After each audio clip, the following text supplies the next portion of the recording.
Kendrick Lamar, Kung Fu Kenny, the Compton Cowboy, or L from Death Note? Because this man is never sitting down properly. Whatever you want to call him, though, you cannot deny the mark he's putting on the game and the culture right now, unless you're an absolute Drake stan or just simply don't listen to good music. We all know the beats he put on Drake back in the spring of this year with his 4-track run of Euphoria, 616 in LA, Meet the Grams, and Not Like Us. 5 if you include his feature on Like That. Most people will argue that based on the impact and lyrical abuse of the record Not Like Us, Kendrick could have one of the greatest diss tracks of all time. Though I personally favor Euphoria and Meet the Grams more. But most people would also think that that would be it for Kendrick this year. He dismantled one of the best rappers in the game, toe to toe, and he'd just take his win and ride off into the sunset and enjoy his halftime performance next year in February. But no, this man said, I need more. I need to say more. I need to make these niggas feel me more. So in comes G and X, Kendrick Lamar's 6th studio album, and it comes as a surprise to pretty much everyone. Seriously, I don't think anyone saw this coming. This was more of a surprise than Eternal Take by Lil Uzi back in 2020. A lot of people are considering this album as Kendrick going back to his pop sound, like we've seen on Damn, but I don't think that's true at all. I think this album is all about that West Coast sound and trying to push that West Coast sound back into the mainstream. He collaborated with a lot of West Coast artists and he used a lot of those West Coast beats. I think it was really refreshing because it showed that Kendrick does have another gear and he does have another bag that he can tap into. I think Kendrick really took that whole rapping like you're trying to set the slaves free line personal, and it kind of put a chip on his shoulder where he wants to show he can make non-conceptual records that are still just as entertaining and chartable. The main song I want to touch on this video is the first song on the album, Whacked Out Mural, because it's my favorite on the album and there are some interesting name drops and lyrics in this track. The track opens up with this Spanish, almost opera-like singing, which translates to, I feel your presence here last night, and we start to cry. Then Kendrick comes on saying, yesterday someone whacked out my mural, which I believe is in reference to the clip that surfaced back in September of an alleged Drake fan vandalizing a Kendrick Lamar portrait. He then goes on to say, that energy will make you niggas move to Europe. Another believed shot at Drake, as Drake has been known to sidestep confrontation and tap into other cultures for influence. The next line he says, the love and hate is definite without a cure. All this talk is bitch mate, that's all my lord. I'll kill 'em all before I let 'em kill my joy. I done been through it all, what you endure. It used to be fuck that nigga, but now it's plural. Fuck everybody, that's on my body. My blick first, then God got me. Kendrick is really channeling his Ye and Tupac energy here.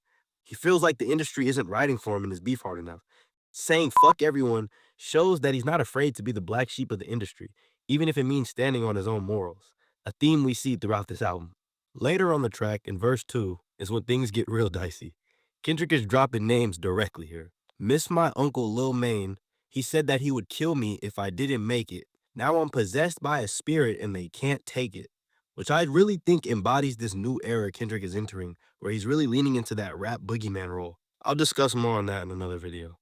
He then goes on to say, used to bump the Carter 3, I held my Rolly chain proud. Irony, I think my hard work let Lil Wayne down. Whatever though, call me crazy, everybody questionable. Turn me to an Eskimo, I draw the line in decimals. Snoop posted Taylor made, I prayed it was the edibles. I couldn't believe it, it was only right for me to let it go. Won the Super Bowl, and Nas the only one congratulate me. All these niggas agitated, I'm just glad they showing faces. This is where I feel Kendrick talked the most shit at here. Acknowledging Nas for being the only one to give him his flowers for the Super Bowl performance, and calling out Snoop for posting the tailor-made freestyle, which Snoop already responded to and said it was definitely the edibles. So we already got that sorted out. But in this verse, Kendrick feels almost angry at some of the pioneers in the industry and hurt that they're siding with Drake in the beef. He talks about the influence that Wayne had over him as a kid, and he feels like Wayne is disappointed in him in a way for beefing with his prodigy and performing the Super Bowl in New Orleans, where a lot of people wanted Wayne to perform, including Wayne himself, being that he's from there. This is one of those I could see both sides type of thing. I can understand Wayne's disappointment in wanting to do the Super Bowl in his hometown, but I can also see why Kendrick Lamar would take up an opportunity like that. He's coming off one of his biggest years in rap, and like I said earlier, he just went toe-to-toe with one of the biggest artists in the world, and arguably won. He probably feels he deserves that stage, that appreciation, that opportunity.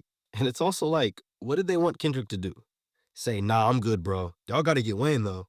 Like, no. They would have just went to a different artist and asked him, and chances are it would have been in a completely different genre of music.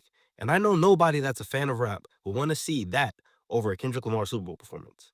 Verse 3 is also equally interesting and combative. He starts it by accusing Drake of unsuccessfully trying to get information on Kendrick in exchange for Bitcoin. I had to genuinely pause and laugh when this part came on, because all I can imagine is Aubrey in the deepest trenches of LA trying to trade Bitcoin for info. That's insane. Hashtag Drake seen the spike. He then goes on to say he will never piece it up and he will willingly go to hell before he calls a truce. And you gotta love it, honestly. What Kendrick is doing is real hip hop, and it's ultimately good for the game. He's bringing back bravado and beefs, and it's not overly violent. Like some of the other beefs we've seen in the game lately, where artists are throwing their lives away for these rap beefs. And to be honest, rap should never go there. While this beef has gone personal and both sides have taken major shots at each other, that's all it's been. I never got the feeling that the beef would end in one or the other trying to genuinely harm each other permanently.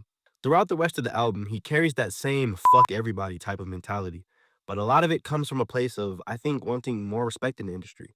I think Kendrick feels he put so much work into the game and his craft, and he still hasn't got the respect he thinks he deserves. He dives into this directly on the song Man in the Garden, which I may dive into another video. If you guys want a full album breakdown and review, I will definitely do that. In conclusion, with this album, I think Kendrick has the game in a headlock. He can go anywhere with his sound. He's not held down to any barriers. He went head on with megastars and shined. He's proved everything he's needed to in terms of hits and lyrical ability. He's literally put himself in the top 10 rapper of all time convos with 6 albums. If Kendrick Lamar put down his pen today, you wouldn't be crazy in calling him the greatest rapper of all time. If you guys enjoyed this video, please like, subscribe, and share. It would mean the world to me. This is my first ever video. I'm new to this YouTube stuff. I'm just trying to get this music out of my head. Peace.